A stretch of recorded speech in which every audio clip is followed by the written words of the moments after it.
Tamil matrimony ஆடி offer. இப்ப membership எடுங்க, ஆடில ஃப்ரீயா யூஸ் பண்ணுங்க.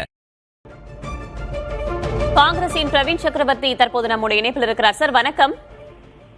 மத்திய கல்வி அமைச்சர் தர்மேந்திர பிரதான் ராஜினாமா செய்யறதா அறிவிச்சிருக்காரு. நாடெங்கும் கிளர்ந்தெழுந்த மாணவர்களுடைய போராட்டத்துடைய வெற்றியாக இது பார்க்கப்படுகிறது. உங்களுடைய பார்வை? கட்டாயமாக இது ஒரு மத்திய கல்வி அமைச்சர் தர்மேந்திர பிரதானோட ராஜினாமா நம்ம இளைஞர்களின் வெற்றி. அது மட்டுமல்ல, இது இளைஞர்கள் மாணவர்கள் ஒன்று சேர்ந்து அவங்களுடைய சக்தியை திருப்பியும் நிரூபிக்கிறது. இது அவங்களுடைய சக்தியோட பலம், அவங்களுடைய பலம் நம்ம தமிழ்நாட்டுல சமீப காலத்துல பார்த்தோம். செயின்ட் ஜார்ஜ் கோட்டையில எப்படி ஒரு மாற்றம் எடுத்துட்டு வந்தாங்களோ அந்த சக்தி, அதே சக்தி இப்ப ஜந்தர் மந்தர் டெல்லியில் அவங்க இந்த மோடி அரசை அவரோட ராஜினாமா அவரோட மந்திரியை ராஜினாமா செய்ய வச்சிருக்காங்க. அது மட்டும் இல்லாமல் இப்ப அவங்க எதிர்காலத்தை பத்தியும் யோசிப்பாங்க.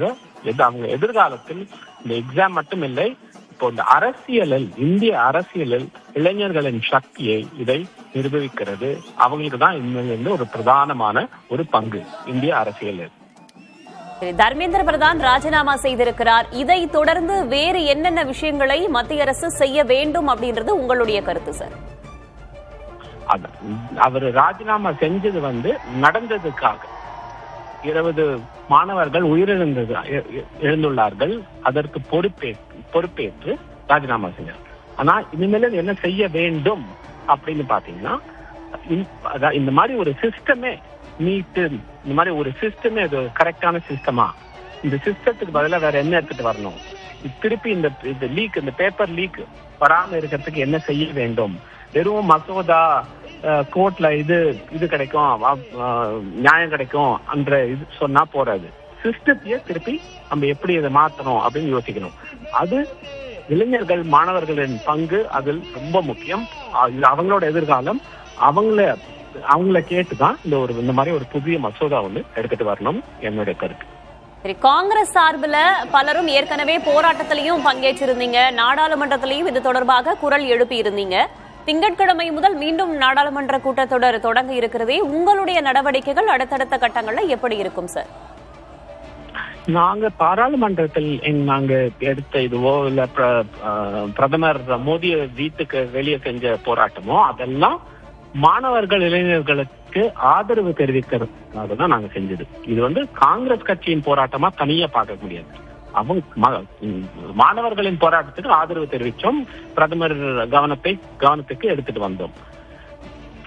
மத்திய அமைச்சர் ரிசைன் பண்ணதுக்கு அப்புறம் அடுத்தது நான் சொன்ன மாதிரி எதிர்காலத்துக்கு இந்த சிஸ்டத்தை எப்படி சரிப்படுத்தணும், நம்ம இளைஞர்களின் எதிர்காலத்துக்கு ஒரு நல்ல ஒரு புதிய சிஸ்டம் எப்படி எடுத்துட்டு வரணும், இதான் நாங்க பாராளுமன்றத்தில் விவாதிக்க விரும்புவோம்.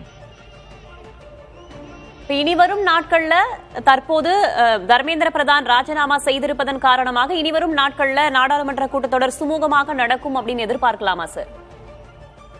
கட்டாயமாக எதிர்பார்க்கலாம். நன்றி திரு பிரவீன் சக்கரவர்த்தி, இணைப்பில் வந்தமைக்கு. மத்திய கல்வி அமைச்சர் தர்மேந்திர பிரதான் ராஜினாமா செய்வதாக அறிவித்திருக்கிறார். ஜந்தர் மந்தரில் நடைபெறும் போராட்டங்களை தேச விரோத சக்திகள் சாதகமாக பயன்படுத்திக் கொள்ளக்கூடாது என்பதற்காகவே விலகல் என்பதாகவும் அவர் விளக்கம் கொடுத்திருக்கிறார். இது ஒருபுறம் இருக்க, பல்வேறு இடங்களிலும் போராட்டத்தில் ஈடுபட்டிருந்த மாணவர்கள் கொண்டாட்டத்தில் ஈடுபட்டு வருகிறார்கள். இன்று மீண்டும் மத்திய அரசுடன் கரப்பான் ஜனதா கட்சி பேச்சுவார்த்தை நடத்தும் என்றும் அறிவிக்கப்பட்டிருக்கிறது.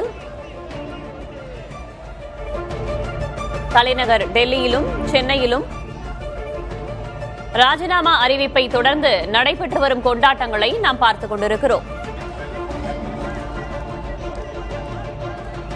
போராட்ட களத்தின் ஒவ்வொரு நகர்வுகளையும் புதிய தலைமுறை தொடர்ச்சியாக பதிவு செய்து வருகிறது. அந்த வகையில் களத்திலிருந்து செய்தியாளர் ராஜீவும் இணைந்திருக்கிறார். அவரோடும் நாம் பேச இருக்கிறோம். தமிழ் மேட்ரிமோனி ஆடி ஆஃபர். இப்ப மெம்பர்ஷிப் எடுங்க, ஆடில ஃப்ரீயா யூஸ் பண்ணுங்க.